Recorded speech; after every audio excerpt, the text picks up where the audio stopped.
Bonjour à tous, je suis Thierry Laroche, chef produit et développeur de Mélodie depuis 32 ans. Je suis aussi le référent technique de IDEA Statica pour tout le groupe Cretec. Et c'est pour ça que je vous fais aujourd'hui ce webinaire sur un cas pratique d'utilisation de IDEA Statica Connexion. Je suis aussi le référent technique de Crane Runway pour Cretec France. Crane Runway, c'est notre logiciel de calcul de chemin de roulement à l'eurocode. Et je travaille depuis 26 ans chez Cretec. Ma formation initiale, c'est ingénieur, l'INSA, génie civil, option structure. Je suis sorti de l'INSA en 1986. Donc, aujourd'hui, avant de vous montrer la modélisation d'un pied de poteau que vous voyez, c'était un gros tube circulaire, mais il faut qu'il reste articulé. Donc, je vous montrerai comment le modéliser. Et ensuite, on le calculera en résistance avec le voilement et on ira jusqu'à vérifier qu'il est bien articulé. On fera une analyse en rigidité. C'est un de mes très bons clients, et je pourrais dire amis aussi, qui m'a appelé. Il avait des problèmes pour modéliser ce pied de poteau, donc je l'ai aidé. Et c'est vrai que c'est une façon assez élégante de concevoir des pieds de poteau quand on a des gros tubes. Donc j'ai mis le poteau vertical. Oui, je vous avais parlé. Euh, J'avais tendance à conseiller de mettre une grosse platine circulaire sous le poteau et un simple pied, un simple profil vertical. Simple IP dessous cette platine circulaire, mais il faut faire une platine énorme, sinon on a des déformations trop importantes, donc c'est pas génial. Donc la solution, c'est de faire ce que j'ai prévu et ce que je vais vous montrer. Ok, donc là, je l'ai mis vertical. Ensuite, je vais faire, ça m'a un peu déconcentré ce petit problème. Je rajoute un chargement de 50 tonnes verticales, donc en compression, et horizontale, une dizaine de tonnes. Voilà. On voit ici le chargement. Ensuite, je vais faire la platine d'assise. Je la fais simplement avec cette opération. C'est une platine de 300 par 300. Je rentre les demi-largeurs. En épaisseur, je laisse une épaisseur de 10. On verra après s'il faut augmenter l'épaisseur. Ensuite, on voit en transparent cette platine. Ensuite, je vais mettre un premier raidisseur vertical à l'intérieur du tube avec la fonction platine raidisseuse. Et je vais la positionner par rapport à la platine que j'ai fait en mode raidisseur. Vous voyez que ça a fait comme ça.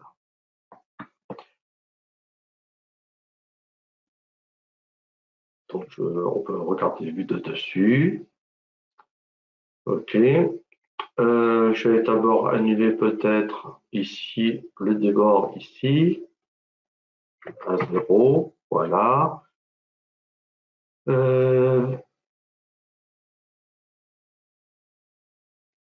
Bon, je vais mettre verticalement, je crois que j'avais prévu 500.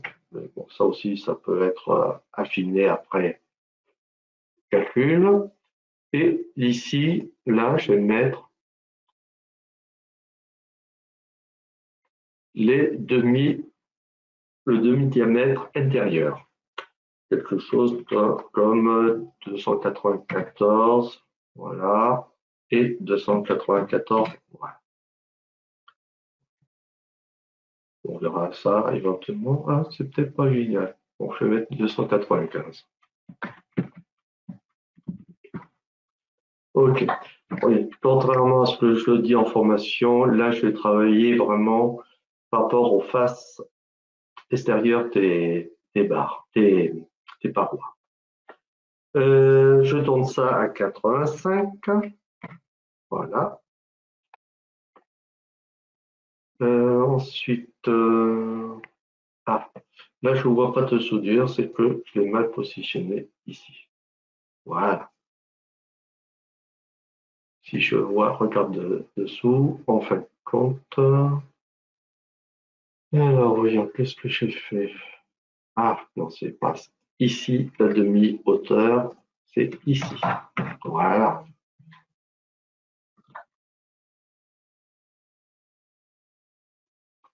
Ok. Donc, vous voyez le redisseur oblique à l'intérieur du tube. Qui est positionné par rapport à la platine.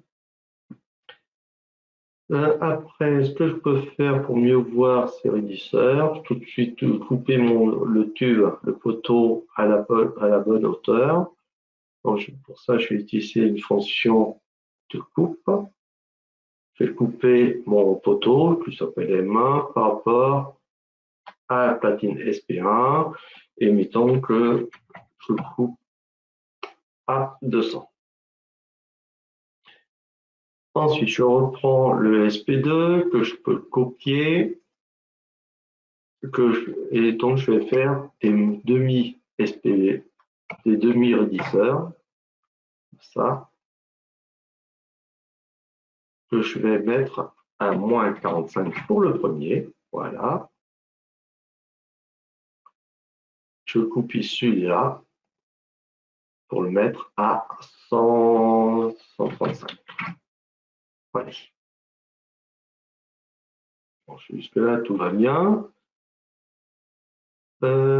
Ensuite, bon, je repasse en mode solide. Vous voyez, on a un mode solide et un mode transparent. J'aime bien, j'utilise vraiment les deux pratiquement en permanence pour mieux me contrôler. Je peux faire tout de suite des soudures verticales. D'ailleurs, ce que je vais faire, je vais masquer les efforts. Donc, les soudures verticales de ces demi-raidisseurs verticaux sur le grand raidisseur vertical. Donc, ici, je vais chercher les soudures. Alors, je vais souder le SP3. Quoique non, je vais d'abord faire les coupes en biais des raidisseurs obliques. De ces raidisseurs, les coupes obliques là. Donc, je vais revenir sur le SP2 avec une vue correcte de ce SP2 et je vais lui tailler les oreilles en pointe en allant entre l'éditeur de plat. A priori, c'est plutôt le 2. Là, je fais un petit appliqué, je vois qu'il est bien là.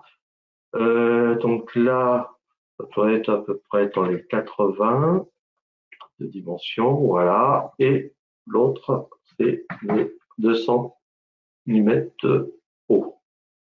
Voilà. De l'autre côté, c'est le point numéro 3. Donc, je fais un deuxième point numéro 3. Et là, a priori, il faut inverser. Donc, c'est comme ça et comme ça. Voilà, je le dis. Très joli ça. Ensuite, je tourne ici et j'ai taillé les oreilles en pointe des deux sautes raidisseurs verticaux, toujours ici. Non, il faut d'abord sélectionner les raidisseurs qu'on veut tailler en pointe. Et là, ça va être peut-être le coin numéro 3, on verra bien. Donc 200. Ah non, c'est l'autre. 80 ici et 200 ici. Voyons. Ouais, c'est bien ça. C'est le point numéro 3. Et je fais pareil au SP4. Si j'avais été malin, j'aurais fait ça avant de créer le 4 sur le SP3 et j'aurais eu automatiquement cette coupe de points sur le SP3. Bon, c'est pas grave, je le refais ici. A priori, c'est toujours le 3. On va voir si c'est dans le bon sens. Non, c'est plutôt comme ça et comme ça. Voilà. Alors, qu'est-ce qu'il me reste à faire? Les soudures. Les soudures des deux raidisseurs. Les soudures des deux raidisseurs transverses secondaires sur le raidisseur, sur le grand raidisseur interne. Et ensuite, les soudures des raidisseurs sur l'intérieur du tube. C'est ce que j'avais commencé ici. Donc, je vais me mettre vue de dessus. Là, vue de dessus. Donc, les raidisseurs secondaires, c'est SP3.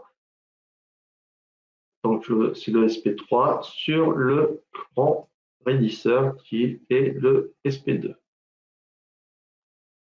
Voilà.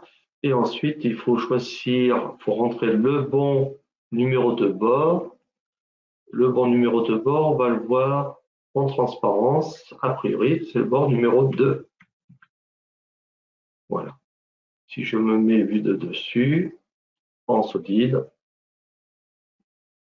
je vois qu'il m'a bien fait. Ah, il m'a pas fait le bon. Pourquoi?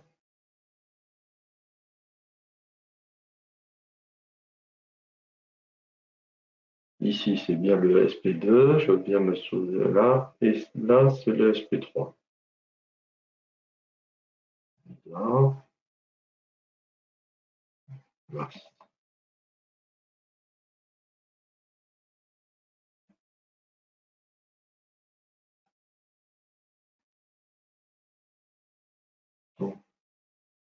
Ah, excusez-moi, je suis support, c'est pas une soudure, il faut aussi couper proprement les raidisseurs secondaires par rapport ici. C'est un P-coupe qu'il faut utiliser. P-coupe, c'est ça. C'est une fonction qui permet de couper les plats en même temps, ils font des soudures. Ouais, je reviens de vacances, donc je suis pas encore bien réchauffé, bien chaud. Donc c'est le SP3, voilà, qu'on veut couper par rapport au SP2. Et là, faut jongler avec les plus ou moins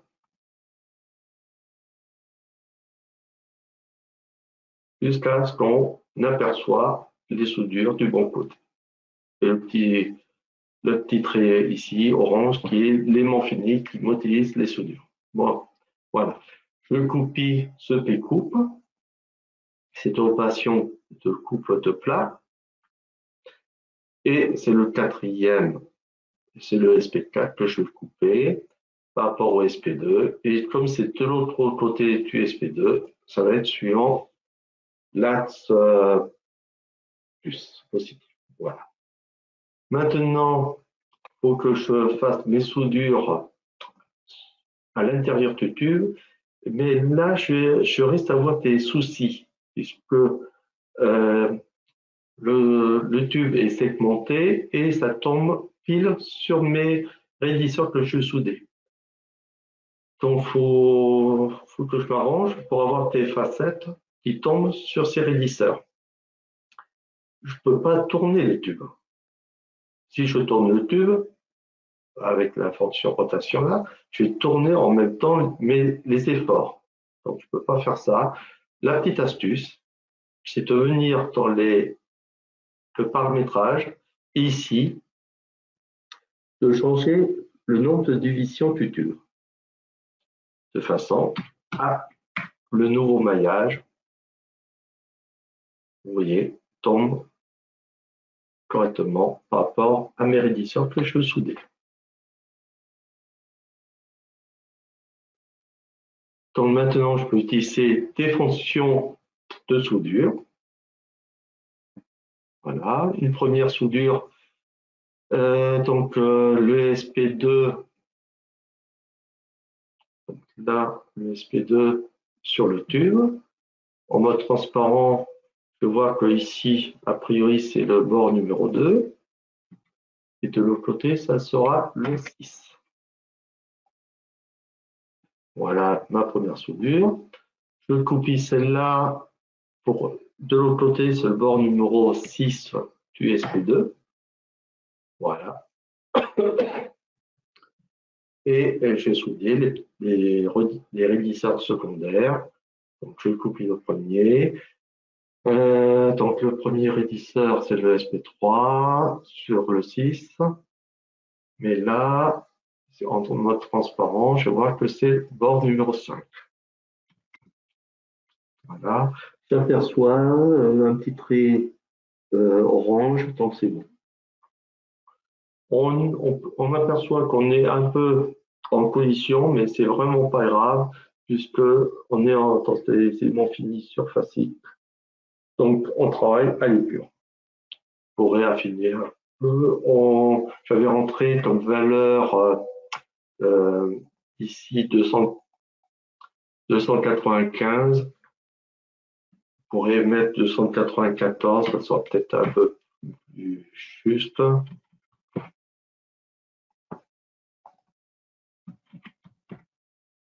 Ouais, ça va être plus propre. Mais bon, ça gênait pas vraiment la précision des calculs.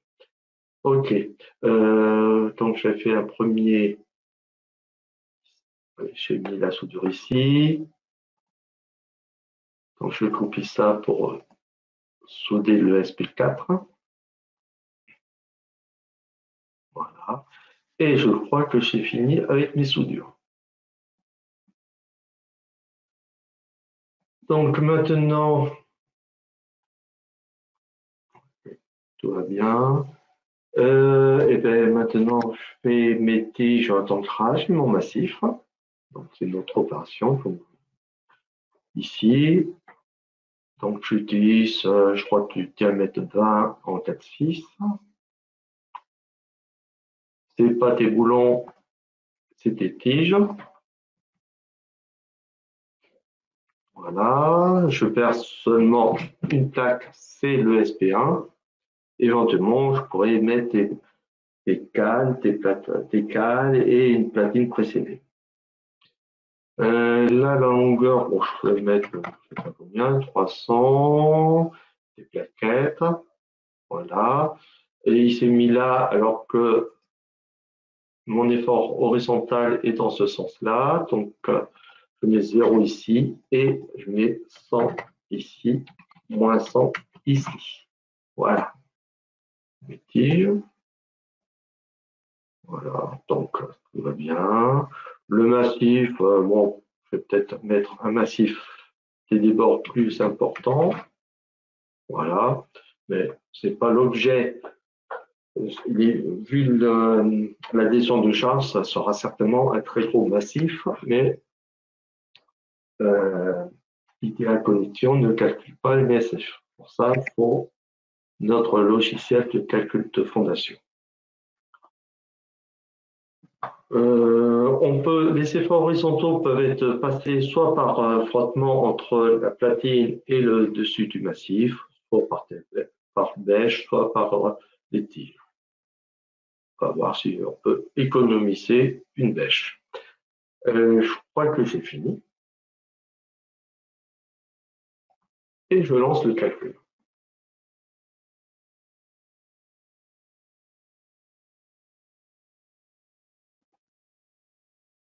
Bon, là, le calcul est assez rapide. Voilà, c'est déjà fini. Donc, bon, bien sûr, j'ai préparé les bonnes valeurs, mais on peut peut-être affiner. Vous voyez les cordons de soudure. Donc, au niveau des résultats, on a la possibilité de voir les contraintes dans les différents éléments.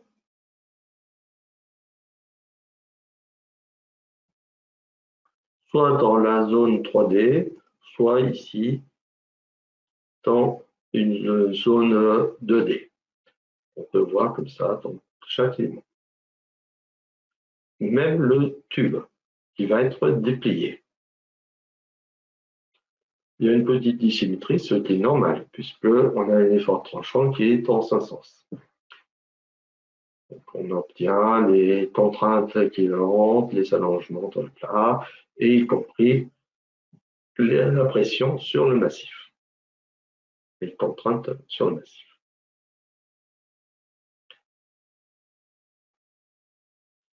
On a aussi les résultats, la vérification locale de chaque composant. Donc les tiges sont vérifiées conformément à leur code. Les soudures aussi, et elles sont vraiment calculées avec leurs contraintes réelles. Donc là aussi, elles sont vérifiées conformément à leur code. On vérifie le massif béton, mais uniquement ce qui concerne les tiges. On ne va pas vérifier l'importance du massif, ni le ferriage du massif. Si on vérifie éventuellement l'arrachement des centrales et la pression sur le béton. Et ici, on va voir que, en fin de compte, on n'a pas besoin de mettre des bêches, juste le frottement, puisqu'on a des efforts de compression importants. Juste le frottement entre la platine et le massif suffit. Et ici, ça travaille quand même à 78%. Si vous voulez être plus en sécurité, vous mettez votre bêche.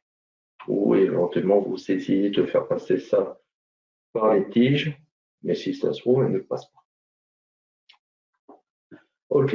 Ensuite, bon, on peut visualiser, on a bien sûr les efforts boulons. On peut visualiser le maillage de chaque élément. Et il y a un maillage qui est automatique, qui est très puissant, qui donne des résultats de maillage très sympa. Bon, voilà, on peut avoir la déformée, mais pour ce pied de poteau, ça ne donne pas grand-chose, puisque là, on est surtout en compression. On a un joli rapport, une note de calcul très complète.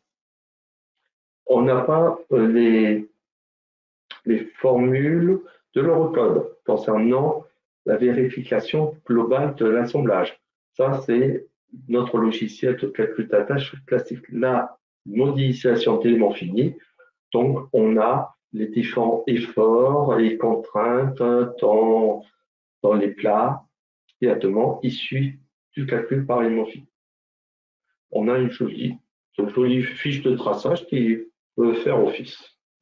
Vous voyez, la liste des pièces et, ma foi, presque des fiches de traçage.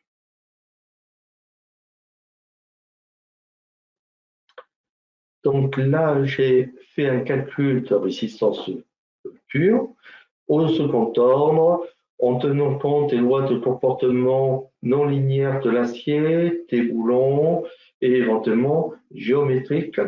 Et pour un tube comme ça, on est peut-être en classe 4. Donc c'est pris en compte automatiquement.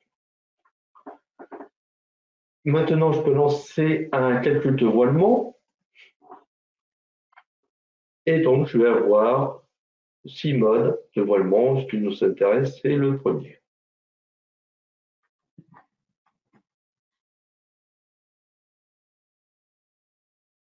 Alors, j'ai quelques remarques. Demi-voile trop long. Non, je fais les coupes par rapport au grand résisteur et j'ai affiné par rapport à l'intérieur du tube. Il faut faire une coupe, oui. Mais là, il y a des problèmes quand même un peu par rapport au tube circulaire. Donc, j'ai préféré mettre le bord de mes résisteurs vraiment par rapport aux faces intérieures des tubes. Ok. Donc là, on a un coefficient minimal de voilement de 13,37. Donc, tout va bien. Sauf que les puristes pourraient dire qu'il faut être supérieur à 15 parce qu'on fait un calcul plastique d'assemblage. Mais là, si on regarde bien, l'allongement est très faible. Donc, on doit être encore dans la phase élastique. Et donc, on peut se contenter d'être supérieur à 10. Là, donc, après voilement, on a un nouvel onglet ici de résultats qui est apparu. On a donc les différents modes de voilement et on peut les visualiser par cette icône. Bon, là, ça ne craint pas beaucoup. Si je suis en mode transparent, donc je peux rien voir. Peut-être comme ça. Voilà, on voit légèrement des zones de voilement ici. Sur le premier raidisseur que je trouve. Ensuite, on va voir l'autre raidisseur et ainsi de suite. L'autre raidisseur, ça va être certainement le SP2. Ah non, c'est le même ici. Et ainsi de suite. À un moment donné, on va certainement avoir l'autre raidisseur qui va voiler. Donc, pas de problème de voilement. Et maintenant, pour finir, il faut vérifier que ce pied de poteau est bien parfaitement articulé. Donc, je me mets en mode rigidité.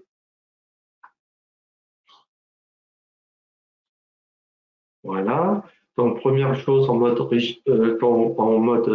on veut faire une analyse en rigidité, il faut indiquer si la structure est contreventée ou pas. Bon, là, on va considérer qu'elle est contreventée. Alors, un petit problème pour les pieds de poteau. Il n'y a pas d'option dans Ideal Statistical Connection pour dire que c'est un pied de poteau pour lequel on fait une analyse en rigidité. Donc, la limite de rigidité va être de 25 EI sur L, alors que pour les pieds de poteau, normalement, c'est 30 EI sur L. Mais bon, ça sera juste une règle de 3 à faire pour compenser cela. Ensuite, deuxième point, il faut rentrer la longueur théorique de rigidité qui n'est pas forcément la longueur de l'élément. Bon, là, vu la taille du poteau, mettons qu'on a 10 mètres de poteau et dans l'autre sens, ça ne m'intéresse pas. Je mets 0 pour ne pas analyser dans l'autre sens. Pour lancer une analyse de ce type-là sur une articulation, il faut impérativement mettre une valeur minimale de moment. Donc, je mets 2 kN/m. Peut-être que 1, ça suffirait.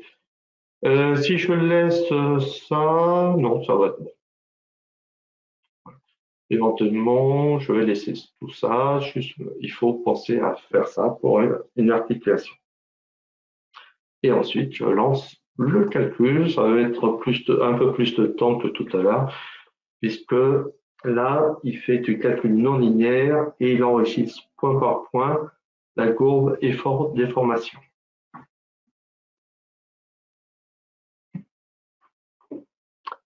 Ah, voilà, c'est bon. Voilà. Bon, je ne sais pas pourquoi IDEA n'a pas mis le résultat ici du calcul de rigidité. Il faut aller dans l'onglet vérification. Et ici, on a l'onglet en rotation. Ici. Et en fin de compte, on est bien articulé. Vous avez quelque part ici la limite de rigidité.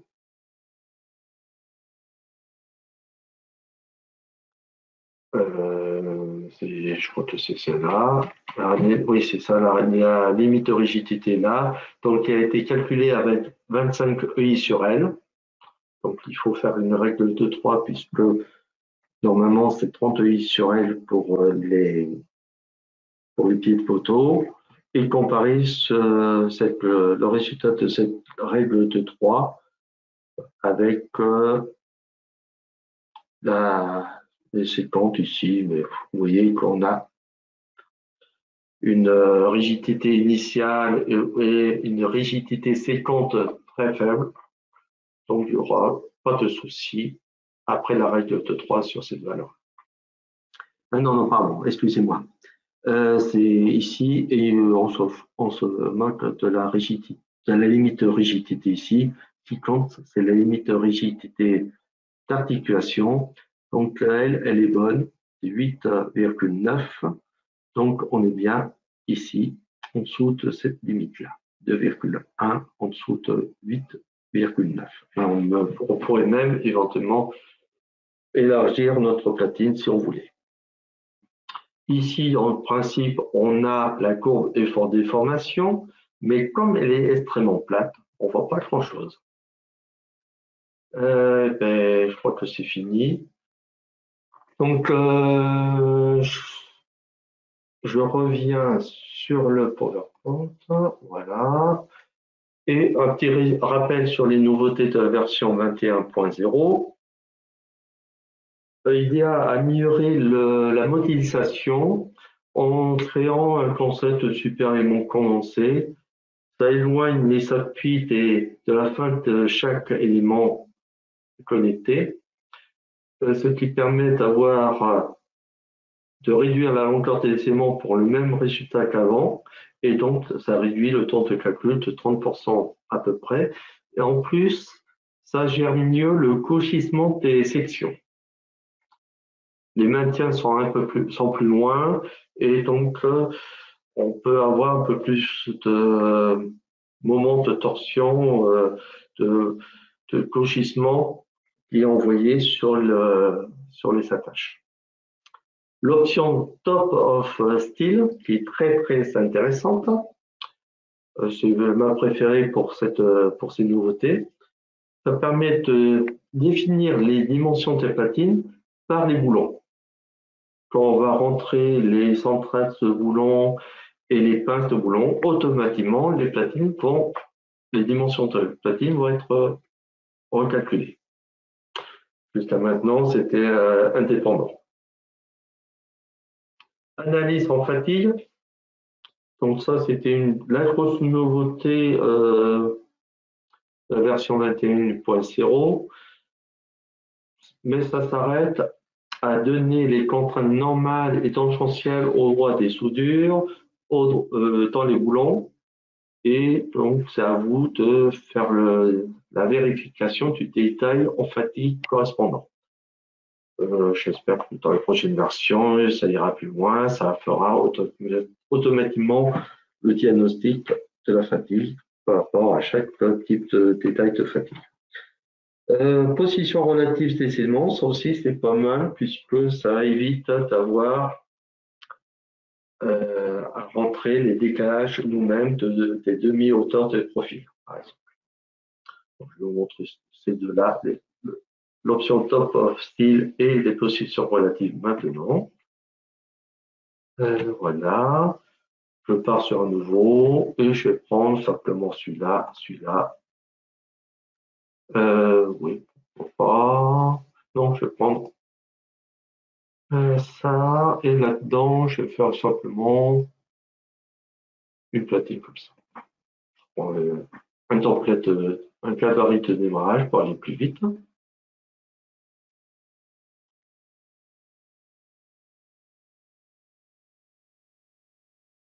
Voilà.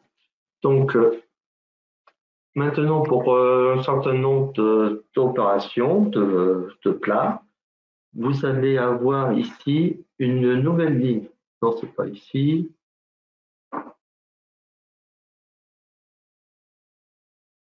Ah, voilà. Ah oui, j'ai oublié de vous dire que je ne suis pas exactement, je triche un peu. Je ne suis pas avec le 2021-0 que vous avez, qui est officiel. Je suis avec une bêta de la version 21.0.1 qui va sortir bientôt, d'ici une semaine ou deux. Donc c'est pour ça que tout est en français maintenant, proprement. Et donc maintenant l'option Top of Steel s'appelle bord supérieur de l'acier. pas génial, voire supérieur de la platine, ça serait mieux. Ou du plat. Il faudra que je leur fasse la remarque. Donc là, vous voyez que le plat maintenant est positionné par le dessus de la poutre. Donc on peut gérer cette position comme ça, par exemple mettre un débord ici, ou mettre un retrait en mettant négatif. On peut le positionner, le décaler horizontalement de la même façon. Et ici, on va rentrer non plus les dimensions de la platine, mais les centrales de ce déboulon, horizontaux verticaux, les espacements, les pinces aussi. Et donc là, par exemple, si je dis que j'ai 3 espaces, vous voyez, ça me fait ça. Et alors, on va faire plutôt dans l'autre sens, c'est-à-dire espacement vertical, mettons que j'ai 80 par 4. Et voilà. Donc, je trouve que c'est une option, une nouveauté qui est intéressante. Et donc, j'ai l'impression que certains clients, utilisateurs sont passés à côté de cette nouveauté. Ensuite, la deuxième nouveauté que je voulais vous montrer, je vais faire positionner deux poutres, une poutre et une solive.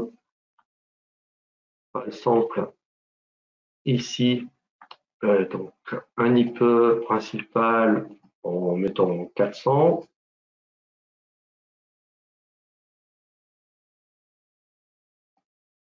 Mettons 400. Voilà. Et la poutre principale, donc elle est continue. Et par rapport à ça, je vais mettre un IPE 300, une solive qui va venir perpendiculaire, mettant en HEA, je ne sais pas combien. En général, je ne sais jamais la hauteur des HEA. Donc, c'est une poutre qui s'arrête ici et je mets le nom perpendiculaire. Non, pas ici, sorry, ici. Là. Donc là, jusqu'à maintenant, on jouait sur le décalage Y ou le décalage S pour aligner les deux poutres. Maintenant, on va pouvoir aligner la deuxième, la solive par rapport à la première, à la poutre, par cette option à la platine d'éléments. Aussi, la traduction est moyenne. Donc, je veux aligner donc, mon aile supérieure de ma solive par rapport à l'aile supérieure de ma poutre porteuse. Et voilà. Et voilà. L'intérêt, si jamais je change de section, eh ben, c'est mis à jour automatiquement. Voilà. J'ai fini. Je vous souhaite un bon appétit et à bientôt. Merci.